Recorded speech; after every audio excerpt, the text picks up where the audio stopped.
ప్రతిపాదనతో ఒక డ్రాఫ్ట్ పట్టుకొచ్చారో దాన్ని మళ్ళా తిరిగి WTOగా వరల్డ్ ట్రేడ్ ఆర్గనైజేషన్ పేరుతో ఒక ఒప్పందం చేసుకున్నారు.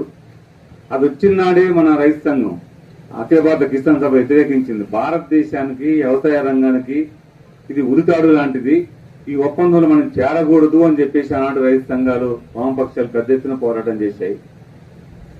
పివి నరసింహరావు గారు మీద ఒత్తిడి అమెరికా వాడు, IMF వాడు, ప్రపంచ బ్యాంక్ వాళ్ళు ఒత్తిడి చేసి ప్రభుత్వం లొంగిపోయి సంతకం పెట్టింది. దాంట్లో చేరిన కాంచి మనం మొదలైన కష్టాలు.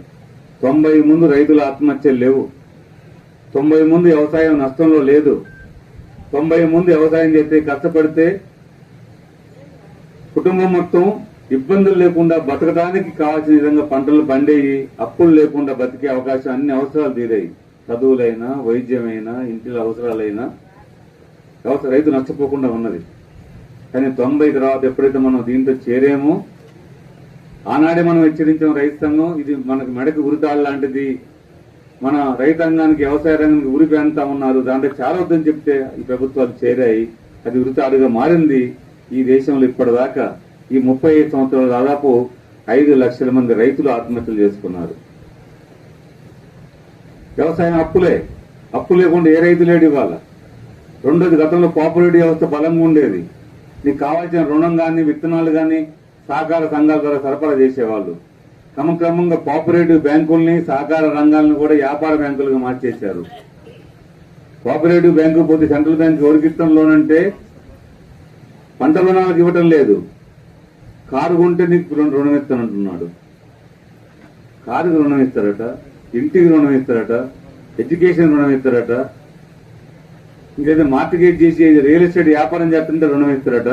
కానీ పంట పండిస్తా, వ్యవసాయం చేస్తా రుణం ఇవ్వమంటే మాత్రం బ్యాంకులు ఇవ్వటం మార్చేశారు. వ్యవసాయ బ్యాంకుల్ని, సహకార బ్యాంకుల్ని వ్యాపార బ్యాంకులను మార్చారు. ఇవాళ రైతుకు దొరకటం లేదు. తక్కువ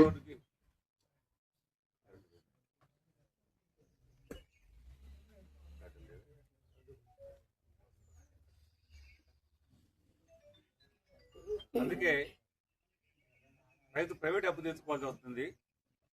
ప్రైవేట్ అప్పు అంటే ఇవాళ ₹2, ₹3, ₹4 బయట ఈ వడ్డీలు వస్తున్నాయి. ఈ రకంగా అప్పులు తీసుకొచ్చి వడ్డీలు పట్టుకొచ్చి అధిక వడ్డీలతో ఏమైతే రైతు అప్పులో పోతా ఉన్నాడు. అందుకే ఇక్కడ ప్రభుత్వం యొక్క సాయం తగ్గిపోయింది, ప్రైవేట్ అప్పులను ఆధారపడతా ఉన్నాడు. చివరికి వాళ్ళ అప్పుల పాలైపోయి రైతు నష్టపోతున్నాడు. రెండోది, వ్యవసాయ రంగంలో నష్టాలు వస్తున్నాయంటే ఇలా విత్తనాలు గ్యారంటీ కాదు. విత్తనాలు మన చేతుల్లో లేవు ఇవాళ. ఒకప్పుడు విత్తన సంస్థలు ప్రభుత్వ ఆధ్వర్యంలో ఉండేవి. ఉమ్మడి రాష్ట్రంలో ఏపీ సీడ్స్ ఉండేది. క్రమంగా విత్తనాలు మొత్తం కూడా ప్రైవేట్ కార్పొరేట్ సంస్థలకు వెళ్ళిపోయాయి. మన విత్తనం మనం దాచుకునే అవకాశం లేదు, మన విత్తనాన్ని మనం తయారు చేసుకునే అవకాశం లేదు.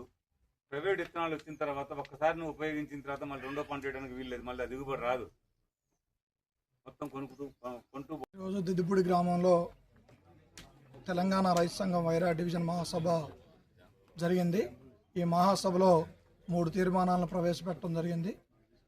అవి ధాన్యం, అదేవిధంగా మొక్కజొన్న కొనుగోలు కేంద్రాలు ప్రతి రెవెన్యూ గ్రామంలో ఏర్పాటు చేయాలని చెప్పి, అదేవిధంగా ఏజెన్సీ ప్రాంతాల్లో ఉన్నటువంటి రైతులకు ప్రతి రైతుకు కూడా పట్టాదారు పాస్ పుస్తకాలు ఏర్పాటు చేయాలని, అదేవిధంగా సీతారాం ప్రాజెక్టు కింద పోయినటువంటి భూ నిర్వాసితులకి నష్టపరిహారం చెల్లించాలని చెప్పి అలా తీర్మానం చేయడం జరిగింది.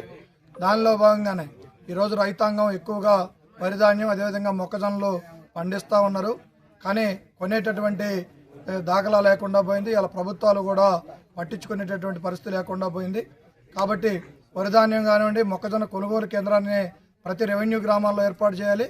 అదేవిధంగా మొక్కజొన్న కొనుగోలును కూడా క్వింటాలు పరిమితం కాకుండా, అంటే 26 క్వింటాలు కొనుగోలు చేస్తామని చెప్పి ప్రభుత్వాలు చెబుతా ఉన్నాయి.